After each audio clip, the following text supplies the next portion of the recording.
നമസ്കാരം. റാഫ് ഫുട്ബോളിലേക്ക് അവർക്കും സ്വാഗതം. FC ബാഴ്സലോണയിൽ എന്തൊരു ഡ്രാമയാണ് നടക്കുന്നത്.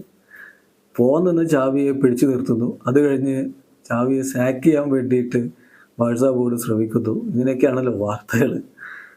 ഇപ്പോൾ അതിനിടയ്ക്ക് ഇന്നലെ ബാഴ്സലോണയുടെ മൈതാനത്ത് ലാലിഗ മത്സരം നടക്കുന്നു. ഏകപക്ഷീയമായ 3 ഗോളുകൾക്ക് റയോ വല്ലക്കാനോയെ FC ബാഴ്സലോണ പരാജയപ്പെടുത്തുന്നു. ആ കളിയിൽ കളിക്കിടെ ആരാധകർ ഗ്യാലറിയിൽ ചാൻഡ് ചെയ്യുന്നു, ലാപ്പോട്ട നോ, ചാവി യെസ് എന്ന രൂപത്തിൽ. അതായത് ചാവിക്ക് അനുകൂലമായിട്ടും ലാപ്പോട്ടയ്ക്കെതിരായിട്ടും ആരാധകർ ചാൻഡ് ചെയ്യുന്നു. സ്വാഭാവികമായിട്ടും കളി കഴിഞ്ഞപ്പോൾ ചാവി ഹെർണാണ്ടസിനോട് മാധ്യമപ്രവർത്തകർ ഈ ഒരു ചാൻഡിനെ കുറിച്ച് ചോദിക്കേണ്ടായി. അതിനുള്ള അദ്ദേഹത്തിൻ്റെ മറുപടി ചാവി യെസ്, ലാപ്പോട്ട നോ. ഈ ചാൻഡിനെ കുറിച്ച് തീർച്ചയായിട്ടും ആ ചാൻഡുകൾ എനിക്ക് ഇഷ്ടമായിട്ടില്ല.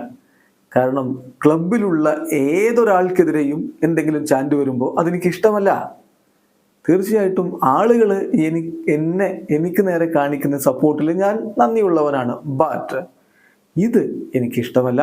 നമ്മൾ ഒരുമിച്ച് നിൽക്കുകയാണ് വേണ്ടത് എന്നാണ് ചാവി പറയുന്നത്. ചുരുക്കത്തിൽ തന്നെ സപ്പോർട്ട് ചെയ്ത് ലാപ്പോട്ടയെ എതിർത്ത് ആരാധകർ ചാൻഡ് ചെയ്യുമ്പോഴും ചാവി ഹെർണാണ്ടസിന് പറയാനുള്ളത് അങ്ങനെ ചെയ്യരുത്, നമ്മൾ ഒരുമിച്ച് നിൽക്കണം. ഇത് ബാഴ്സലോണയാണ്. ക്ലബിലുള്ള ആർക്കെതിരെയെങ്കിലും ഒരു ചാൻഡ് വരുമ്പോൾ തനിക്കത് ഇഷ്ടമല്ല എന്ന് തന്നെ ചാവി പറയുന്നു. പിന്നെ ചാവിയുടെ ഭാവിയെക്കുറിച്ച് ചോദിക്കുമ്പോൾ അദ്ദേഹത്തോട് തന്നെ ചോദിക്കുന്നു, ചില ഔട്ട്ലെറ്റുകൾ പറയുന്നുണ്ടല്ലോ, ന്യൂസ് ഔട്ട്ലെറ്റുകൾ കൺഫേം ചെയ്യുന്നുണ്ടല്ലോ നിങ്ങൾ പുറത്തേക്ക് പോവുകയാണ് എന്ന്. അതിലുള്ള അദ്ദേഹത്തിൻ്റെ മറുപടി, എൻ്റെ ഭാവിയെക്കുറിച്ച് നോക്കുകയാണെങ്കിൽ ഒന്നും മാറിയിട്ടില്ല. എന്തെങ്കിലും അറിയുകയാണെങ്കിൽ അത് ആദ്യം നിങ്ങളോട് വന്ന് പറയുക ഞാനായിരിക്കും എന്നുകൂടി ചാവി പറയുന്നുണ്ട്. എന്തായാലും കാത്തിരിക്കാം എന്ത് സംഭവിക്കും ഈ സീസണിലെ അവസാന കളി കഴിയുമ്പോൾ ചാവിയുടെ കാര്യത്തിൽ എന്നറിയാൻ വേണ്ടി. വീഡിയോ അവസാനിക്കുന്നു. ഫുട്ബോൾ ലോകത്തെ കൂടുതൽ വിശേഷങ്ങളുമായി റാഫ് ടോക്സ് വീണ്ടും എത്താം.